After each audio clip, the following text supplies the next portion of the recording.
Bonjour, je suis Caroline Nègre, psychologue clinicienne et maman. Aujourd'hui, je voudrais réfléchir avec vous tout simplement à qu'est-ce que l'éducation? Que voulez-vous transmettre à vos enfants?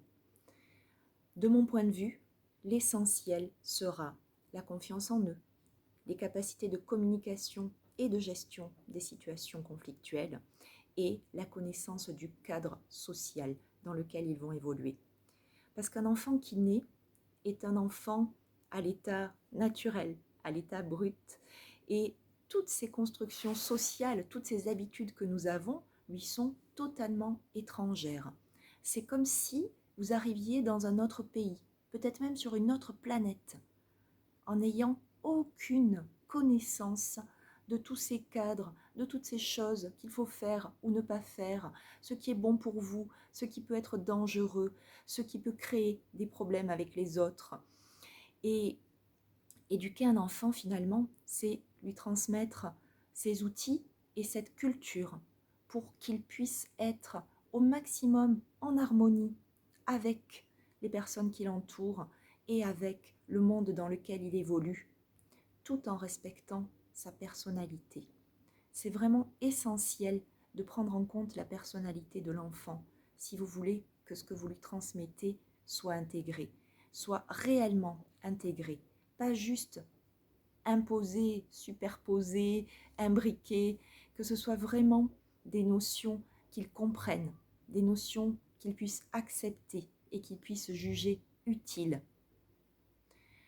On a souvent tendance dans la précipitation, dans l'évidence que ça représente pour nous, à oublier d'expliquer certains détails.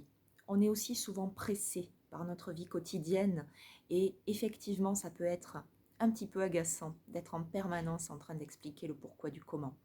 Et puis se pose aussi la question de l'autorité. Quelle est l'importance de l'autorité dans l'éducation?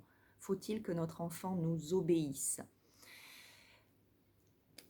Effectivement, lorsqu'on emploie des techniques autoritaires ou directives, il est possible d'avoir un résultat rapide.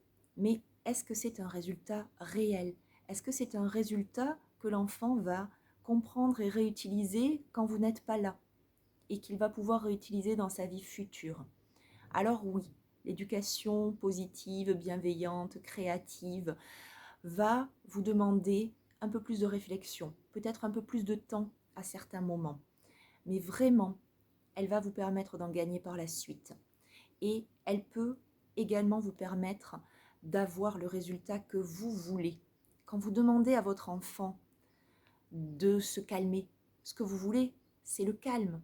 Donc, plutôt que de lui imposer en levant la voix, arrête de faire ça, arrête de crier, joue moins fort, va ailleurs, va.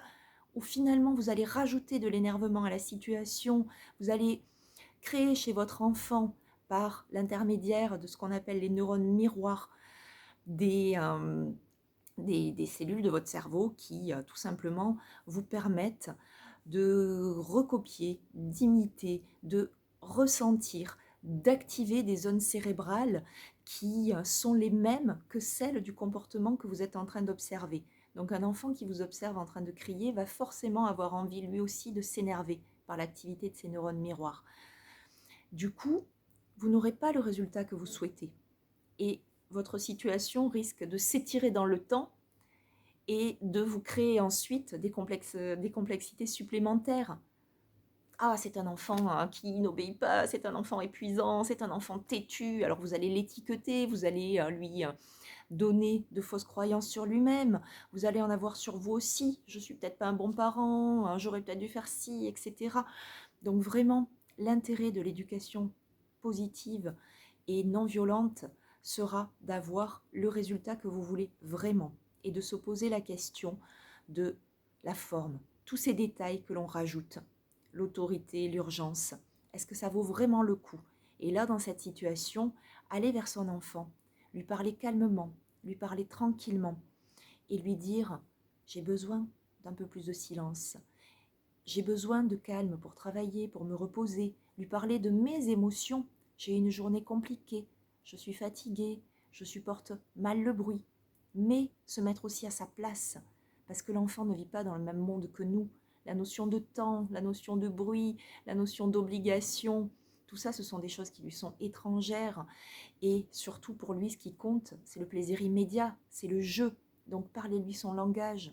Je sais que tu as besoin de jouer, je sais que tu as besoin de crier, de bouger. Proposez-lui une alternative. Tu peux aller le faire dans le jardin, en lui parlant sur un ton très calme. Tu peux aller le faire dans ta chambre. Mais nous pouvons aussi tous les deux faire une petite activité qui nous fera du bien, ensemble. Un petit peu de respiration, un petit peu de relaxation. Proposer des alternatives aux enfants et lui montrer l'exemple de ce que vous voulez sera toujours la meilleure solution. Mais avant ça, il est essentiel pour que ça fonctionne, que vous vous soyez posé la question de qu'est-ce que je veux? Et là tout de suite, quelles sont mes ressources disponibles? Si vous en avez pour faire une activité avec lui, faites-le. Mais si vous n'en avez pas, aiguillez-le ailleurs. Va jouer dehors, va te défouler là-bas, va. Parce que si vous n'êtes pas au clair avec ce que vous voulez et avec l'énergie que vous pouvez y mettre, ça sera difficile à mettre en œuvre. Par contre, en vous connectant à vous-même et à votre enfant, vous pouvez tout à fait y arriver et vous verrez que le résultat vaut réellement le coup. Et vous verrez aussi que votre enfant, qui est une éponge à l'apprentissage, apprendra très rapidement ces techniques et les mettra lui aussi en œuvre au fur et à mesure. Parce que ce qui compte dans l'apprentissage, c'est la répétition. Ça n'est pas la qualité de ce qu'on montre. Le cerveau ne trie pas. Le cerveau crée des connexions par la répétition. Alors plus vous allez être dans un comportement et plus vous avez de chances de le voir se reproduire. Pensez-y au maximum. Si je veux le calme, je dois incarner le calme, quitte à avoir avant pris un temps pour moi-même me détendre et me calmer avant d'aller voir mon enfant. Et quand vous aurez réussi à avoir cette connexion, vous verrez que réellement les résultats suivront. Je vous remercie.